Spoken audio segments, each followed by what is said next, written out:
What's up, guys? So I've been meaning to make this video for a while now, but I've made it a couple times. I wasn't really excited about how it turned out, so I went ahead and jotted it down this time to make sure I didn't miss anything.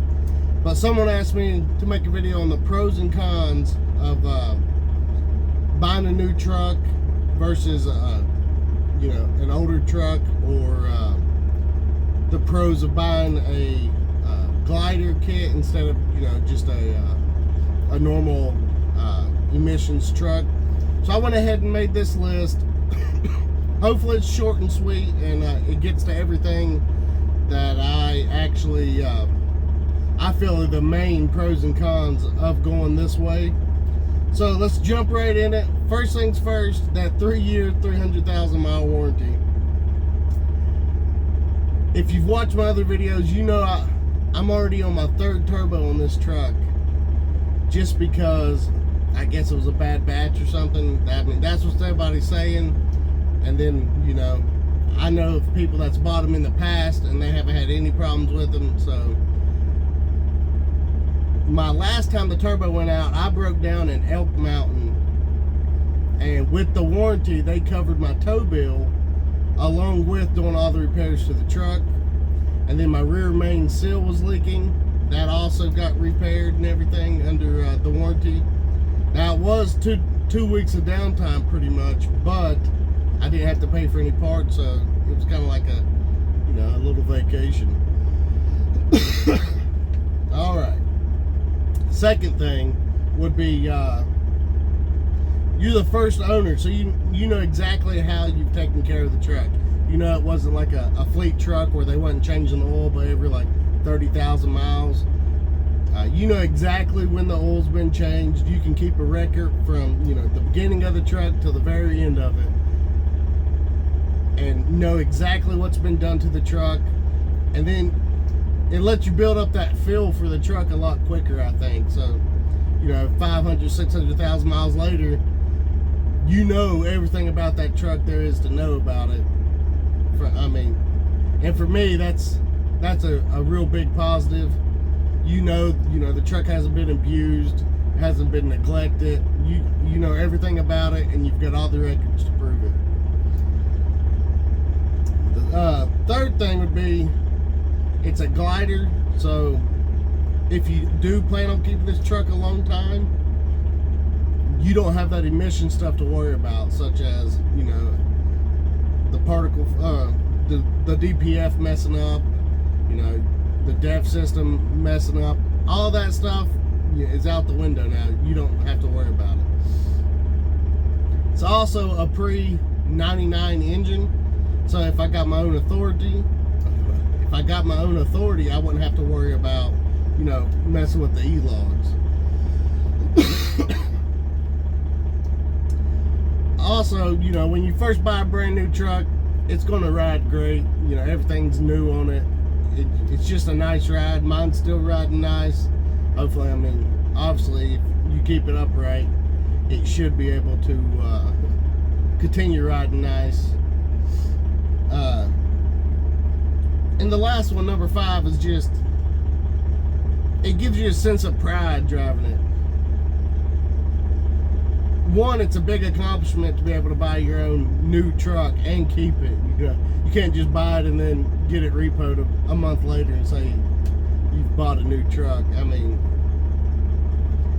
It gives you a sense of pride to know it's yours. You've set it up how you want it set up. It's everything that you asked for at the time, and you can just build upon it in the future. There's some things I want to do to this truck that's just going to make it look nicer, make it look like it's not like every other truck out on the road.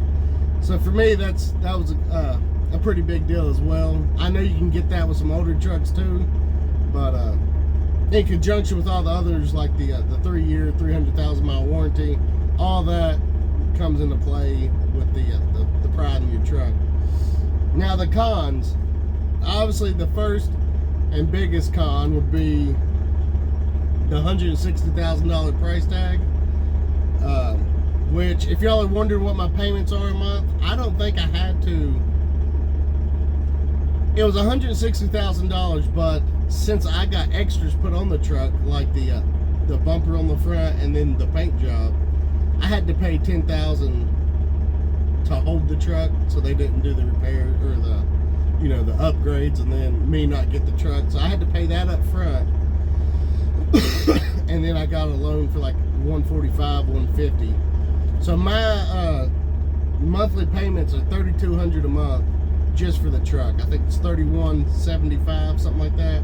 So I rounded up $3,200 a month for the truck, and it should be paid off in 5 years. Now, as long as you're running good, that shouldn't be a problem. Especially since, like, when something does break in those first couple of years, most likely it's under warranty. So, you know, you're not using all that money on maintenance that you'd normally be with like an older truck. All right, that second con would be the second con for me in this truck is the cup holders. I cannot stand these cup holders. I've been driving today for like 20 minutes. This has already fell out 4 or 5 times. And because I guess it's a full bottle of water and it just doesn't fit in. Also, my large coffee mug, my Arctic, I think it's like a 30-some ounce, it doesn't fit in good. So you also got that problem with that. The third one, which is also a major one, is fuel mileage. Now, I know I don't have my APU installed yet, and I feel like that is going to make a pretty big difference. But right now I'm getting about 5.5 miles to the gallon. Whereas on my international, I was getting, I believe it was, on the way out I was getting like 7.5, and on the way back I was getting about 6.5 to 6.7. So I'd average it out at probably about 6.5, 6.8. So it's a big difference from my international. And then my Peterbilt, I think it got around 6.5. So this truck's below both of those. Hopefully the APU will make a difference. I still have the APUs off of both of my other trucks. I just need to get them taken off and put on this one, or one of them, obviously not both. But I got to get that put on this, which should be coming in the next month or two. It's just been a little hectic, especially getting somebody to take it off, or taking both of my trucks to the nearest Thermo King, which would be in Charlotte for me. So, you know, figuring out how to drive 2 trucks an hour and a half down the road, it's just been, logistically, it's been a little tough for me. Now, the fourth one would be, if you're into all the fancy computer stuff, like the dashes and, you know, the built-in computer screens and stuff, this truck does not have it. Now I have my PeopleNet, my ELD system, which I guess is computer enough for me, but everything else on this is, you know, analog gauges. You've got this little tiny screen right in the middle that will tell you your hours. It'll tell you your fuel mileage, and then you can siphon through that and get a little more in detail. It'll tell you your active fault codes, your fuel miles per gallon, but it's just like a, you know, one of those little 1/2 inch by 3 inch long display screen. So it's nothing fancy like, you know, the Volvos or the new Cascadias, or even the Peterbilt with that large screen right there in the center. But I don't mind it. That's just more shit that's going to break. I know my buddy's computer went out in his Peterbilt, and it was, I can't exactly remember how much it was. Maybe he'll leave it in the comments, but I feel like they were wanting over $1,000, $1,500 just for that computer. So that's definitely something that I'm not interested in, you know, having to worry about. I feel like it has plenty of gauges in here, and I don't know, I'm just happy with the truck. You know, that's the most, I feel like that's the most important thing, is to be happy with your purchase. And it's been 8 months now, and I still love the truck. You know, it is unfortunate the turbos kept going out. Hopefully that's fixed now. But everything else, you know, I like about the truck. Now, if you want to know the 3, I believe it was like 3 things I didn't like about this truck, was one is the cup holders they put in it, which I mentioned earlier. you know, shit falls out all the time. Number two, they installed my computer desk backwards, so so it actually opens up toward up here instead of toward the back. And then number three, oh, the quality of the curtains. I mean, the curtains are nice and thick, but those buttons, if anybody's had a Freightliner, y'all probably had the same problem. But the buttons are like impossible sometimes to pull off. And even if you're being careful, because I knew I've drove a Freightliner before, and I knew those buttons were real easy to pull through the curtain. So I was trying my hardest not to, and I still ended up doing it to one or two of those buttons. And you know, and now some of them won't even go back in. So like if you see the back there in the corner, you can tell that it's open up top because I can't push that button in.